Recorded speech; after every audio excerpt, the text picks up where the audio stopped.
Assalamualaikum warahmatullahi wabarakatuh. Halo semuanya, perkenalkan nama saya Amalia Fani Puspita Dewi, mahasiswi Stikes Mitra Keluarga, program studi ilmu gizi.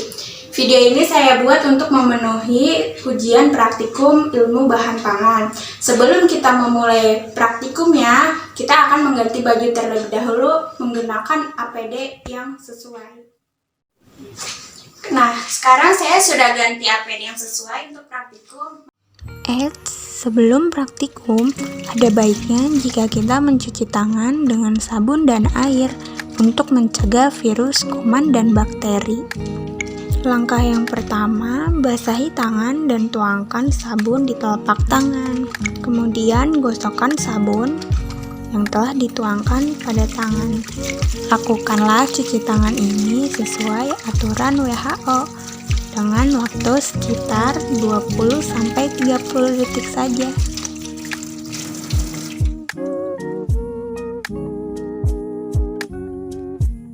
Daging merupakan bagian yang penting dalam memenuhi kebutuhan gizi karena daging mengandung protein yang cukup tinggi. Pada karkas daging meliputi bagian tanpa bulu dan kulit, kepala, kaki, dan organ dalam.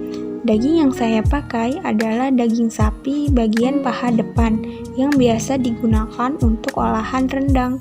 Daging sapi ini termasuk ke dalam klasifikasi daging merah. Warna pada daging setelah penyembelihan akibat protein yang mengikat oksigen atau mioglobin akan membawa warna merah coklat. Keempukan daging dipengaruhi oleh susunan otot. Makin halus maka makin empuk. Untuk penyimpanan daging, sebaiknya daging mendapat perlakuan yang baik dan melakukan pembungkusan agar tidak mudah terjadi penguapan air dan kontaminasi. Tips memilih daging merah: terlihat segar, bersih, lembab, agak kenyal, bau wajar atau tidak tercium bau busuk atau bahan kimia, tidak ada bercak kuning atau kehitaman, kehijauan, dan abu-abu gelap. Di sini saya melakukan perebusan sekitar 20-30 menit.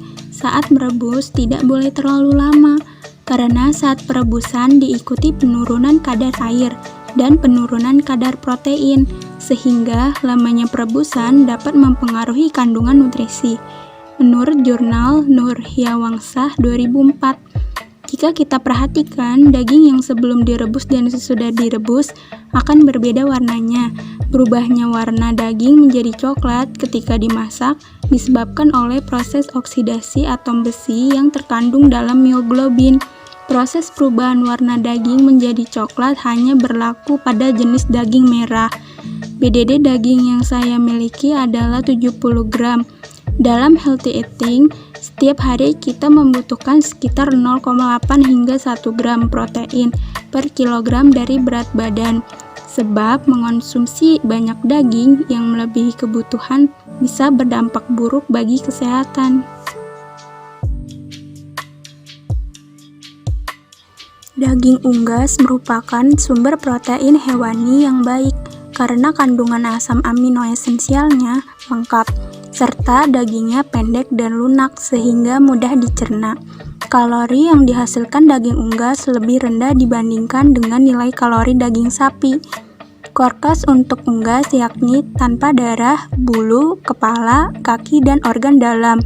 Jenis unggas yang saya pakai adalah ayam pedaging atau boiler. Dalam memilih unggas yang segar, yaitu tidak menimbulkan bau menyengat, warna daging ayam yang segar berwarna merah khas, tidak abu-abu atau menghitam. Tekstur daging padat atau kenyal, tidak lembek dan berair. Di sini saya melakukan perebusan sekitar 10-15 menit. Masih sama seperti daging sapi sebelumnya. Mengenai perebusan tidak boleh terlalu lama karena saat perebusan diikuti penurunan kadar air dan penurunan kadar protein, sehingga lama perebusan dapat mempengaruhi kandungan nutrisi. Jurnal Nurhyawangsah 2004. Tapi pastikan ayam telah matang dengan sempurna. Dikhawatirkan ayam yang tidak matang sempurna masih mengandung bakteri yang bisa memicu berbagai penyakit. Jika air rebusan pada daging ayam terdapat lemak, Kandungan lemak pada daging tersebut menentukan cita rasa dan aroma daging. Jurnal Suparno 2005. Jenis daging putih seperti daging ayam tidak berubah menjadi coklat gelap seperti daging merah karena hanya memiliki mioglobin dalam jumlah yang sangat sedikit. Untuk BDD berat ayam paha adalah 160 gram, yakni jika dalam presentase adalah 72,2%, dan BDD untuk sayap ayam adalah 28 gram jika dalam presentase yakni adalah 77,7%.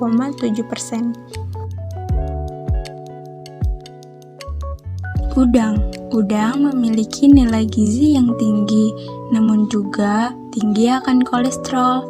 Udang yang segar memiliki ciri-ciri dan warna yang transparan. Kulit melekat kuat pada daging, tidak mengeluarkan aroma yang menyengat, serta daging terasa kenyal dan rasanya manis. Untuk mempertahankan kesegaran udang, yakni dibekukan dalam wadah. Pembekuan udang merupakan salah satu cara memperlambat terjadinya proses penurunan mutu. Namun udang beku sering tinggi garam karena proses pembekuannya menggunakan natrium. Karkas untuk udang yakni tanpa kepala, ekor, dan kulit. Di sini saya melakukan perebusan selama 3-5 menit karena udang yang saya pakai berukuran kecil sehingga lama perebusan disesuaikan terlebih dahulu dengan ukurannya. Udang yang direbus akan berubah warna menjadi kemerahan dikarenakan udang terpapar panas akan mengurai rantai protein tersebut sehingga membuat karotenoid melepaskan astaxanthin. Pelepasan pigmen inilah yang membuatnya berubah warna. Dalam 100 gram udang, bagian udang segar yang dapat dikonsumsi adalah 68%. Manfaat yang didapat jika mengkonsumsi udang yakni protein untuk pembentukan sel tubuh dan manfaat lainnya, asal tidak berlebih dalam mengkonsumsinya karena akan mengakibatkan kolesterol yang tinggi. Ikan merupakan hewan yang mudah rusak. Kerusakan ini disebabkan oleh aktivitas enzimatis dan bakteriologi. Mutu pada ikan yang dilakukan secara sensori dapat dilihat pada warna yang cerah, tidak kusam, tekstur kenyal, sisik melekat kuat, tidak mudah lepas, insang cerah, tidak berlendir, dan aroma khas segar, tidak berbau busuk. Dalam pembersihan ikan, yang pertama dilakukan adalah pencucian, menyiangi ikan, yaitu membuang sirip-sirip ikan, isi perut, dan terkadang memotong kepala ikan. Ikan yang saya pakai jenis pengelompokan hasil perikanan darat atau hasil perikanan air tawar, yakni ikan emas. Berdasarkan kandungan lemaknya, ikan emas terkandung ke dalam ikan berlemak sedang yang memiliki kadar lemak 2-5%. Penyimpanan ikan disimpan dengan menggunakan wadah yang kemudian dimasukkan ke dalam lemari pendingin yang bertujuan untuk menghambat aktivitas bakteri, menghambat pembusukan, dan mengawetkan sifat-sifat asli ikan. Di sini saya melakukan perebusan pada ikan sekitar 10-15 menit. Jika memasak ikan terlalu lama, membuat dagingnya menjadi kering dan kehilangan rasa alaminya. Jika sebelumnya ikan dalam keadaan beku karena dimasukkan lemari pendingin, maka tunggulah ikan tersebut selama beberapa jam dalam suhu ruang. Hindari mencairkan ikan yang beku dengan air panas, bisa menimbulkan banyak bakteri tumbuh. Dalam berat ikan 100 gram, bagian ikan yang dapat dikonsumsi sekitar 80%. Manfaat ikan. Dengan mengonsumsi ikan, omega 3 yang terkandung dalam ikan mampu meningkatkan perkembangan fungsi kerja otak anak hingga orang dewasa, serta meningkatkan daya ingat. Kesimpulan, pemilihan bahan pangan yang baik dan tepat akan mendapatkan produk yang berkualitas tinggi, serta mendapatkan manfaat dari kandungan gizi yang terkandung dalam bahan makanan tersebut, dan yang paling penting, aman untuk dikonsumsi.